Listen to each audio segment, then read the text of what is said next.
So we know that the current is leading the voltage by, we had calculated 21.3 degrees.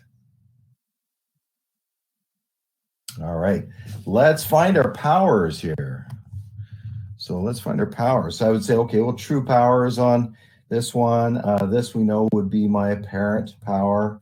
And then this one would be my reactive power total. So we'll say step number 12. I'll put it here underneath this one here. Step number 12. We find our power. So let's find our true power first, because it's nice and easy. Our true power is my voltage across the resistor times my amperage through the resistor.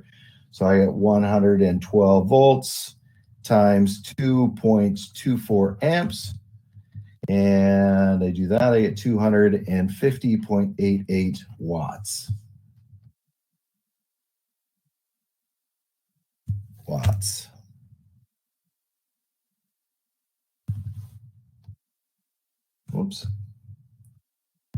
250.88 watts. Okay. Step number 13, let's find our capacitive VARs. I mean, you can find either one. I just happen to have, it's just the one I happen to do. So my reactive power capacitive would be equal to my voltage capacitive times my amperage capacitive. My voltage capacitive, we figure, is 297.09 times 2.24 amps, and I get 665.48 VARs. Let's try that again. Jumping ahead a little bit here on you. VARs capacitive.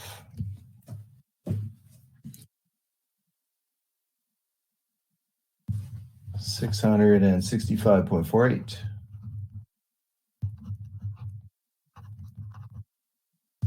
665.48 VARs capacitive. Okay.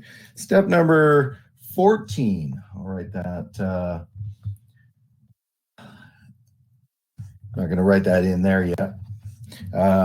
So now what we're going to do is step number 14 is let's find what our reactive power inductive is, which is our voltage across the inductor times our amperage through the inductor.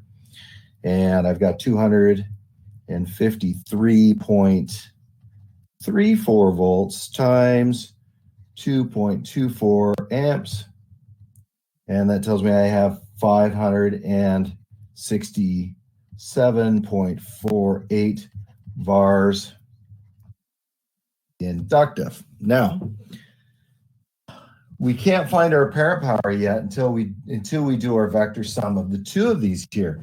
So if I was to say, okay, well, you know, my reactive power, I'm just going to use this graph here again. I could say, well, my reactive power inductive would be that. My reactive power capacitive would be that. My true power would be that.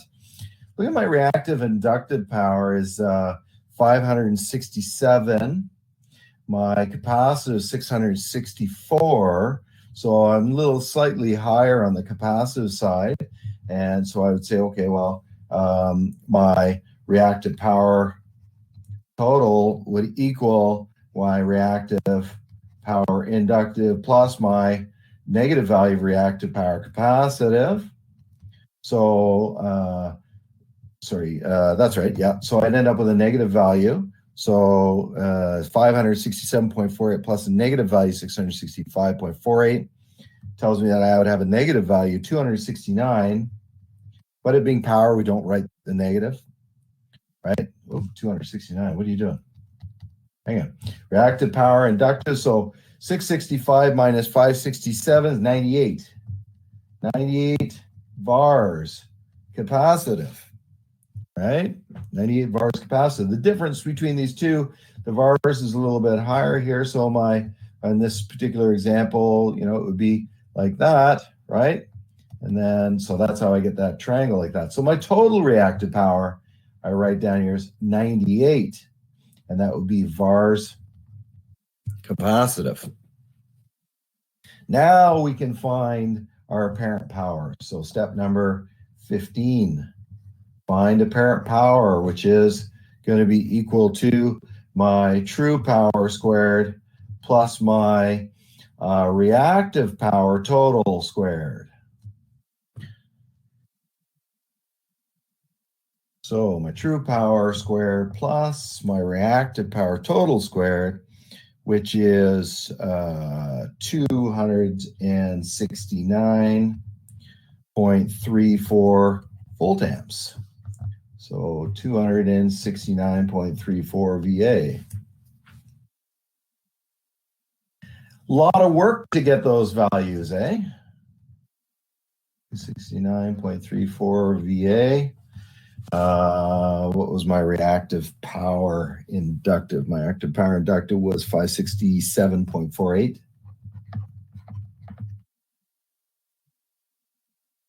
Bars inductive. And then 665.48. And, you know, you can always check too. You can say, okay, well, 269 volt amps. I can say, well, 120, if I took 120 and I multiply by 2.24, I would get the same thing, 269.34.